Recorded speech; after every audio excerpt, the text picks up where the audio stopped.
तरफ एक ही गुंज है, जन जन की यही पुकार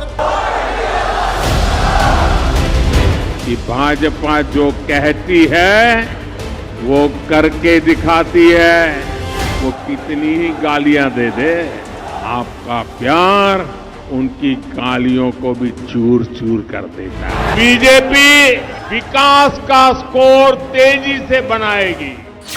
छत्तीसगढ़ एमपी क्लियर, राजस्थान में बाकी पिक्चर। राजस्थान में भी चौंकाएंगे, मोदी 24 भी जीत जाएंगे।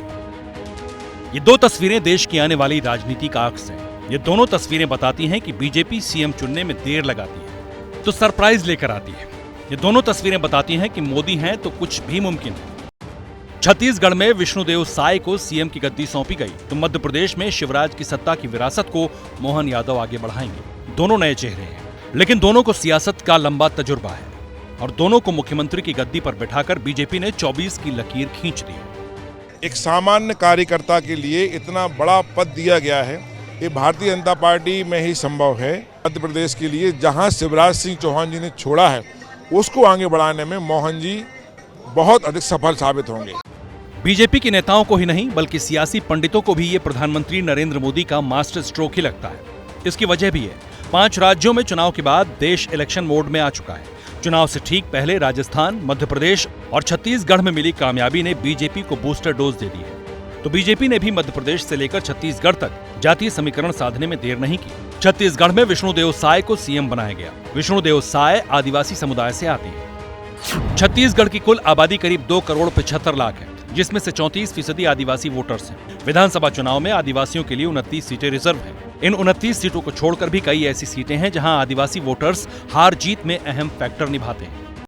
छत्तीसगढ़ में लोकसभा की 11 सीटों में से 4 सीटें आदिवासियों के लिए आरक्षित हैं। छत्तीसगढ़ की सियासत में ऐसा कहा जाता है कि आदिवासी वोटर जिस पार्टी के साथ जाता है वही सरकार बनाता है।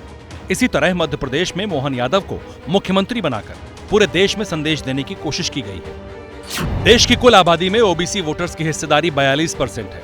मंडल कमीशन के मुताबिक ये आंकड़ा 52% है। लोकसभा की कई सीटों पर ओबीसी वोटर्स निर्णायक हैं। यह आंकड़ा ही ये बताने के लिए काफी है कि राजनीतिक दलों में ओबीसी को लुभाने की होड़ क्यों मची रहती है।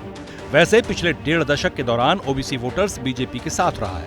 आंकड़े गवाह हैं कि 2014 और 2019 में बीजेपी को मिले ऐतिहासिक जनादेश की कुंजी कहीं न कहीं ओबीसी वोट ही है। सर्वे के मुताबिक 1996 में बीजेपी को महज 19% ओबीसी वोट मिले थे, लेकिन 2014 में ये बढ़कर 34% और 2019 में तो 44% तक जा पहुंचा। 2024 में बीजेपी लगातार तीसरी बार देश की सत्ता पर विजयी होने की तैयारी में। ऐसे में ओबीसी वोटर्स बड़ा विनिंग फैक्टर्स हो सकते हैं। मध्य प्रदेश और छत्तीसगढ़ में मुख्यमंत्री की गद्दी पर नए चेहरों को विराजमान करने के पीछे बीजेपी की यही रणनीति मानी जा रही है।